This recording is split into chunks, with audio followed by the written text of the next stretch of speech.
Maulid itu diharam, bahkan bid'atun dolalatun. Nah, bid'ah dolalah itu berarti kan sesat. Wa kullu dolalatin wa kullu bid'atin finnar. Ada yang menerima, ada yang tidak, ada yang menganggap makruh, ada yang menganggap haram, ada yang menganggap boleh. Berarti kan ada 4 abad jaraknya itu. Berarti Maulid itu baru ada 4 abad kemudian setelah Rasulullah. Jadi selama sebelumnya itu tidak ada Maulid. Asal perayaan-perayaan Maulid itu diselenggarakan dengan hal-hal yang berbau maslahat, dibolehkan agama. Tapi ketika sudah mungkin joget-joget, mungkin hal-hal yang melanggar syariat, itu justru mereka yang tidak lebih baik tidak diadakan. Wah, Maulid itu kan baru ada sejak era dinasti Fatimiyah di Mesir. Dinasti Fatimiyah di Mesir itu baru berdiri tahun 909 Miladiyah. Berarti kan abad ke-10. Rasul lahir abad ke-6.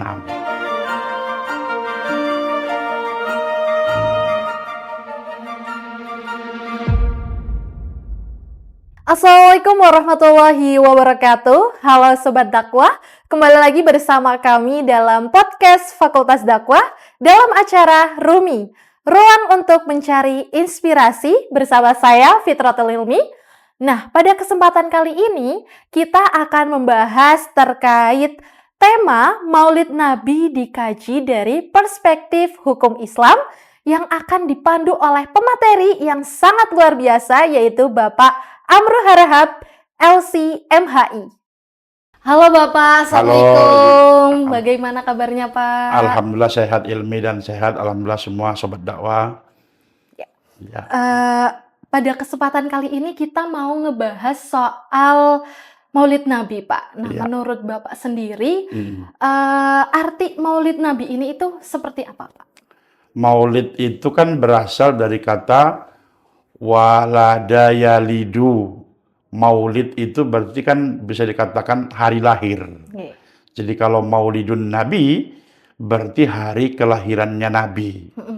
Kalau kita merayakan berarti kita merayakan hari kelahiran Nabi itu.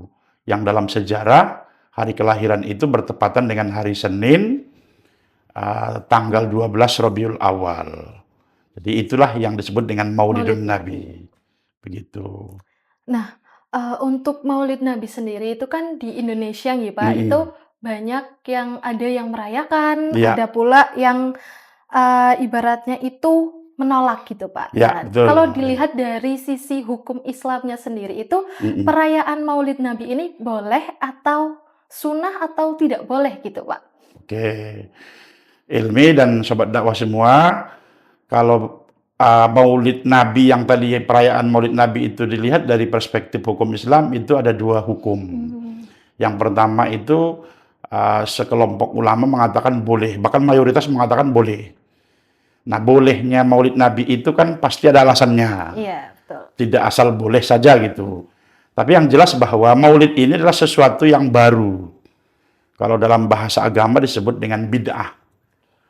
Bid'ah itu kan sesuatu yang baru yang tidak ada pada masa Nabi, tidak ada pada masa sahabat, tidak ada pada masa tabi'in, maka itu disebut bid'atun.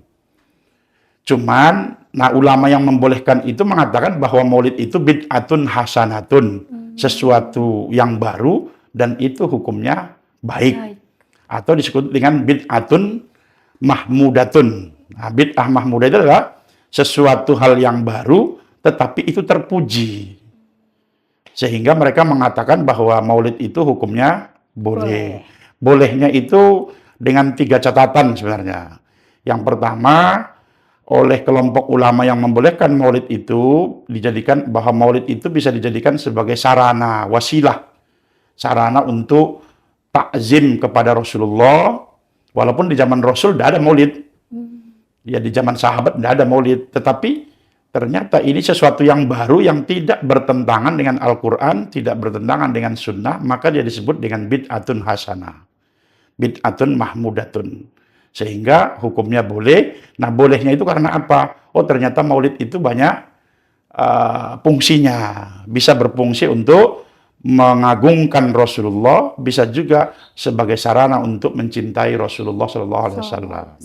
Sementara kita umat Islam itu kan disuruh untuk wajib hukumnya mencintai Rasulullah. Bahkan dikatakan apa? Dalam sebuah hadis Nabi dikatakan apa? La yu'minu ahadukum. La yu'minu ahadukum hatta la yu'minu ahadukum hatta astagfirullahaladzim. Tidak beriman, tidak sempurna iman salah seorang di antara kalian sampai, nah ini artinya ya, sampai dia mencintai aku, kata Rasulullah, lebih mencintai aku dibanding kedua orang tuanya, dibanding anaknya, dan dibanding semua manusia. Jadi, kalau kita tidak mencintai Rasulullah, berarti iman kita dianggap tidak sempurna. Oleh karena itu, kelompok ulama yang pertama ini mengatakan hukum maulid itu boleh. Begitu. Terus yang kedua, maulid itu dikatakan boleh karena memang Allah itu memuliakan hari lahirnya Nabi. Bukan hanya Nabi Muhammad, tapi juga Nabi Isa misalnya. Di dalam Quran surat Maryam ayat 15, Allah berfirman, "Wassalamun alaihi yauma wulida." Salam sejahtera untuk Nabi Isa ketika dia dilahirkan. Ini namanya apa? Berarti Allah memuliakan hari lahirnya Nabi Isa. Dengan demikian, berarti kita juga boleh dong memuliakan hari lahirnya Rasulullah. Allah saja memuliakan hari lahirnya Nabi Isa di Al-Quran. Mengapa kita tidak umat Islam memuliakan hari lahirnya Rasulullah? Walaupun maulid itu tidak ada pada zaman Nabi. Ya, tidak semua yang tidak ada pada zaman Nabi kan tidak boleh. Gitu ya, namanya bid'atun hasanah. Terus yang kedua, kata Rasulullah ketika beliau ditanya, mengapa Rasulullah itu sangat memuliakan hari Senin?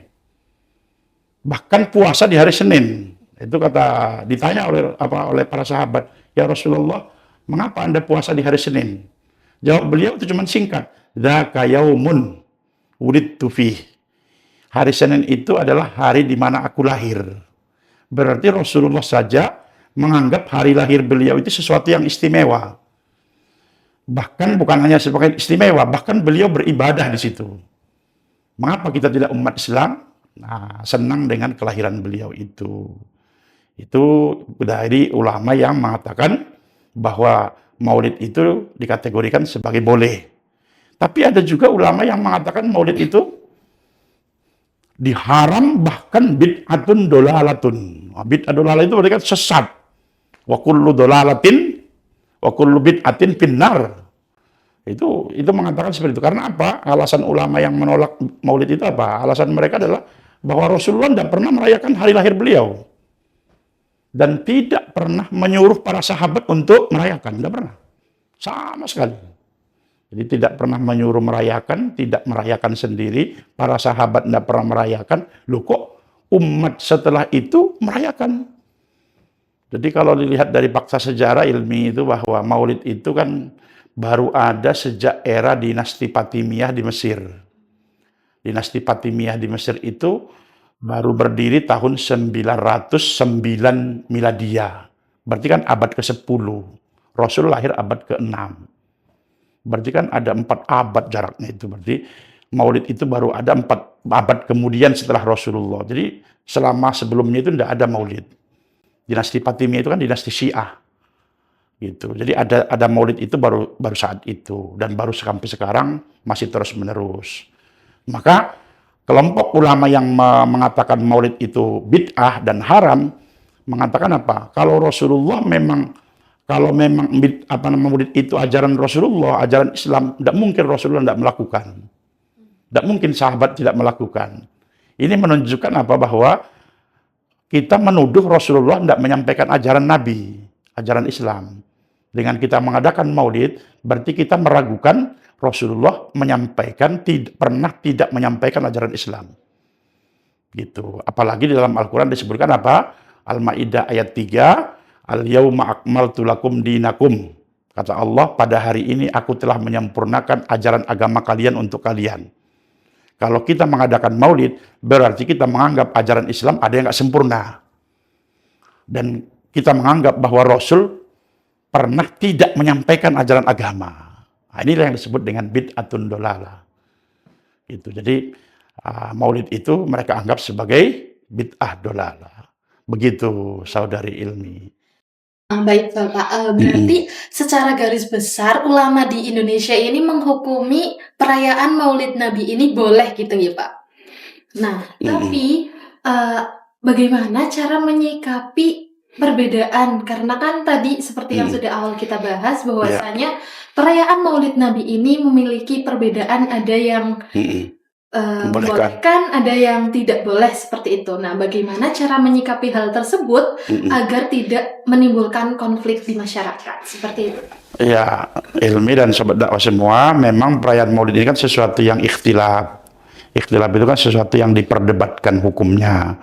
Memang betul sebagian besar kalau kita ke desa-desa, bahkan di istana itu kan merayakan Maulid. Bahkan Maulid itu dibuat jadi hari libur, begitu ya. Itu menunjukkan bahwa pemerintah Indonesia dan sebagian besar rakyat Indonesia itu menerima Maulid sebagai sebuah kegiatan. Artinya dengan demikian banyak menerima, bolehlah. Tapi kita juga tidak menafikan bahwa ada sebagian kelompok Islam, sebagian umat Islam yang tidak mau menerima, menganggap itu sebagai bid'ah dolalah betulan. Ya, menjadi bid'ah. Jadi bagaimana menyikapi ini? Ya, kalau di dalam kajian syariah, ya, perbedaan umat dalam hal-hal yang sifatnya furu, cabang, itu ikhtilafu umat itu rahmah. Ikhtilaf itu kan perbedaan umatku dalam hal yang sifatnya masalah-masalah furu'iyah, bukan masalah usuliyah. Kalau usuliyah itu keimanan, itu kan misalnya perbedaan nabinya. Kalau nabinya Ilmi sudah bukan Nabi Muhammad, itu kan sudah perbedaan usuliyah, perbedaan yang sifatnya sangat pokok, itu tidak bisa lagi ditolerir. Sementara kalau perbedaan yang bersifat furu'iyah, yang sifatnya cabang agama, itu kan dianggap rahmah. Nah, itu dianggap rahmah dalam Islam. Jadi tidak apa-apa. Ada yang menerima, ada yang tidak, ada yang menganggap makruh, ada yang menganggap haram, ada yang menganggap boleh. Itu biasa saja. Itu dianggap sebagai rahmah. Sebagai rahmah itu berarti kan sesuatu yang ya silakan saja. Ada yang merayakan monggo, yang tidak merayakan monggo. Sehingga apa? Kita yang mungkin mayoritas menerima Maulid itu juga harus menghormati pendapat yang tidak merayakan. Karena memang di zaman Nabi tidak ada. Artinya bahwa Maulid itu ya sesuatu yang baru. Kalau bahasa agama itu muhditsah. Muhditsah itu perkara agama yang baru. Dan barunya itu kan baru abad berapa tadi? Abad ke-10. Itu berarti perkara baru memang. Cuman kan kalau ulama yang membolehkan segala perkara baru yang tidak menyalahi Al-Quran, tidak menyalahi hadis, tidak menyalahi ijma, itu ya kita terima saja. Gitu, itu saja ininya, kita terima saja. Asal tidak saling mengganggu dan merugikan satu sama lain, tidak apa-apa gitu. Tidak apa-apa, seperti perbedaan-perbedaan furu'iyah yang lain, fikih itu, misalnya Ilmi kunut, nyong ora kunut, tidak apa-apa. Ilminya misalnya kalau wudhu bersentuhan dengan lutfan itu batal, kalau saya tidak, ya tidak apa-apa. Itu perbedaan namanya furu'iyah itu. Toh kita sama-sama beragama Islam. Toh juga nabinya sama, Qur'annya sama, kiblatnya sama. Itu pun tidak salah. Itu namanya ikhtilafu ummati rahmah. Perbedaan di antara umatku itu adalah rahmat. Bukan malah laknat, bukan malah ya menjadi ini gitu. Jadi itu rahmat itu. Perbedaan ini seperti itu biasa. Nah, melihat dari perayaan Maulid Nabi sendiri gitu Pak, itu kan macam-macam bentuknya, ada yang berzanji, ada yang tuduror dan lain sebagainya. Nah, menurut hukum Islam sendiri, apakah dalam merayakan Maulid Nabi ini ada batasan-batasan tertentunya gitu Pak? Betul, pertanyaannya bagus. Dari Ilmi dan semua rekan-rekan dakwah, sobat dakwah semua, apa yang ditanyakan Ilmi tadi itu memang ada sebagian ulama yang membolehkan Maulid itu ada catatannya. Jadi misalnya seperti As-Suyuti, Ibnu Hajar Al-Asqalani, Ibnu Hajar Al-Haisami, itu mereka membolehkan Maulid, tapi dengan catatan, asalkan Maulid itu tidak diisi dengan hal-hal kemungkaran. Gitu. Kalau negatifnya lebih banyak, perayaan Maulid kok diisi dengan minum ciu, itu udah, nggak boleh. Haram gitu ya? Itu haram. Jadi mereka membolehkan Maulid, tetapi asal perayaan-perayaan Maulid itu diselenggarakan dengan hal-hal yang berbau maslahat, dibolehkan agama. Tapi ketika sudah mungkin joget-joget, mungkin hal-hal yang melanggar syariat, itu justru mereka ya lebih baik tidak diadakan. Jadi mereka boleh, tapi dengan catatan, kalau banyak kemungkaran, lebih baik maulid itu tidak diadakan. Bagaimana dengan diisi dengan berjanji, diisi dengan simtud duror? Lah itu malah bagus kan? Karena perintah bersolawat itu memang ada. Innallaha wa malaikatahu yusholluna 'alan nabi ya ayyuhalladzina amanu shallu 'alaihi wa sallimu taslima. Jadi kebetulan saja perintah sholawat itu dikerjakan pas maulid. Diisi dengan simtud duror, diisi dengan berjanji. Berjanji kan kisah sirah nabawiyah. Ya, sirah nabawiyah kan justru mengingatkan apa? Mengingatkan umat Islam terhadap sejarah hidupnya Rasulullah. Kan sekarang banyak apa? Remaja-remaja Islam itu lebih senang merayakan yang lain-lain. Tahun baru lah. Malah ketika perayaan maulid orang gelem. Malah merayakan tahun baru, merayakan Valentine, itu malah lebih senang merayakan itu. Mengapa kita tidak ganti menjadi merayakan maulid gitu, diisi dengan hal-hal yang baik begitu. Tadi kan terkait hukum Islam terkait batasan perayaan maulid Nabi nih, Pak. Iya.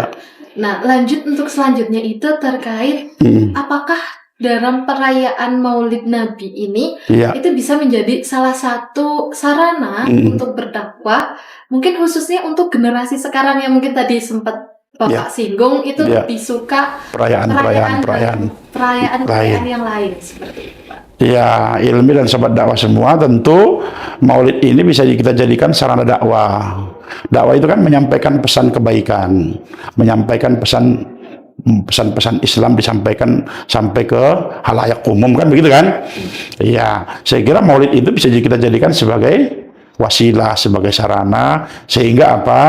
Mengajak masyarakat untuk mengenal nabinya, mengajak masyarakat untuk mencintai nabinya, mengajak masyarakat untuk berkarya.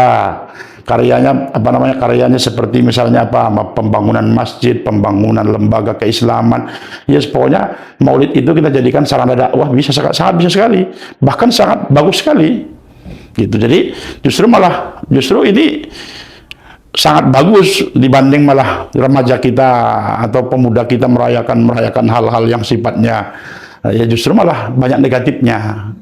Mendingan kita rayakan maulid saja, kita isi dengan hal-hal yang positif, kita isi dengan hal-hal mengingatkan kepada Nabi, kita isi dengan mengingatkan kepada perjuangan para sahabat, ya, dan sebagainya tadi itu saya kira lebih positif itu.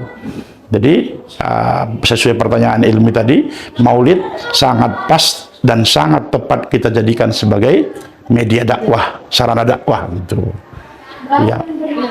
Untuk selanjutnya nih Pak, bagaimana caranya atau masukannya dari Bapak sendiri itu terkait bagaimana cara agar generasi muda, kalangan mahasiswa maupun generasi muda yang lainnya itu bisa memahami makna dari peringatan Maulid Nabi ini. Bagaimana caranya gitu?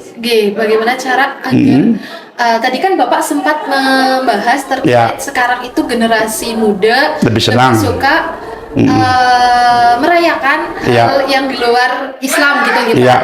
Mungkin dari Bapak apakah ada masukan terkait bagaimana caranya agar peringatan Maulid Nabi ini bisa dimaknai lebih penting oleh generasi muda sekarang? Oke, berarti kita sebagai pelaku dakwah itu harus membuat inovasi-inovasi tertentu. Sekarang maunya anak muda itu sebenarnya apa? Ini kan termasuk kayak podcast ini, termasuk salah satu cara. Artinya apa? Dengan materi podcast ini kan bisa kita masukin ke Gen Z, generasi Z dan sebagainya kan gitu ya. Itu kan inovasi-inovasi dakwah saja, jangan kita mungkin terfokus kepada kayak ceramah, pengajian akbar saja, atau yang hanya di kantor-kantor dan seterusnya. Dengan inovasi-inovasi semacam ini saya kira kita bisa masuk ke generasi-generasi muda itu, sehingga mereka akhirnya punya wawasan tentang maulid gitu, punya wawasan, punya literasi yang bagus tentang maulid itu, daripada perayaan-perayaan yang mungkin lah ya dampak negatifnya lebih banyak kepada mereka. Kalau maulid kan kita buat inovasi seperti podcast atau mungkin membuat konten-konten. Jadi para pelaku konten kreator, dia akhirnya isi momen maulid itu diisi dengan apa? Itu saya kira itu bisa mampu menembus batas ruang kepada generasi muda itu. Cocok sekali saya kira itu. Hanya inovasi saja. Berarti selain untuk kita inovasi juga perlu adanya generasi muda untuk turun langsung gitu nggih Pak. Ya. Turun langsung ibaratnya kayak ya ikut buat kontennya agar mungkin kan dari segi bahasa dan lain Ya, sebagainya betul, agar ya. bisa lebih dimengerti gitu nggih Pak. Ya saya kira pelaku-pelaku konten kreator dari kalangan dakwah monggo. Silakan maulid seperti kayak maulid, bukan hanya mungkin nanti maulid, ada Isra Mi'raj, perayaan-perayaan yang Islam yang lain monggo. Dengan inovasi, dengan bikin konten-konten kreator daripada kontennya joget-joget tok, gitu ya. Kontennya joget-joget hanya untuk mencari viewer, hanya mencari follower, hanya mencari berapa tayangan dan sebagainya. Lebih baik kita isi dengan tayangan-tayangan yang sifatnya Islami, tayangan-tayangannya berisi dakwah dan sebagainya, sehingga bisa menembus ruang ke generasi-generasi baru. Nah, itu termasuk ini mungkin ini kan termasuk inovasi ini kan. Ya, dikatakan nanti silakan di-cut di videonya dibuat dengan short video atau disebarluaskan dan sebagainya, kan seperti itu kan bagian dari sarana untuk menembus ke ruang generasi muda itu gitu. Begitu Ilmi dan sobat dakwah semua. Oke, seperti itu teman-teman sobat dakwah sekalian, bahwasanya terkait hukum dari perayaan Maulid Nabi sendiri itu ulama di Indonesia membolehkan karena hal tersebut itu termasuk dalam bid'ah hasanah. Nah, namun ada sebagian juga yang tidak memperbolehkan. Nah, tapi dengan perbedaan pendapat tersebut, kita sebagai warga Indonesia tidak perlu ibaratnya merusak citra kita sebagai bangsa Bhinneka Tunggal Ika ya, karena setiap kaum, setiap kelompok memiliki pendapatnya masing-masing. Nah, kemudian untuk batasan tertentunya terkait Maulid Nabi ini, itu asal tidak ada hal-hal yang negatif, maka Maulid Nabi itu diperbolehkan. Jadi, semisal perayaan Maulid Nabinya itu tidak ada acara minum-minuman dan lain sebagainya, maka perayaan Maulid Nabi ini diperbolehkan.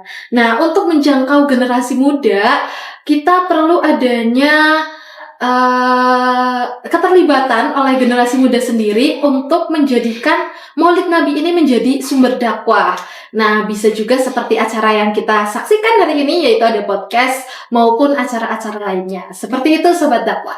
Nah, Bapak, terima kasih atas ilmunya yang sudah diberikan. Insya Allah sangat bermanfaat bagi kami, bagi Sobat Dakwah sekalian.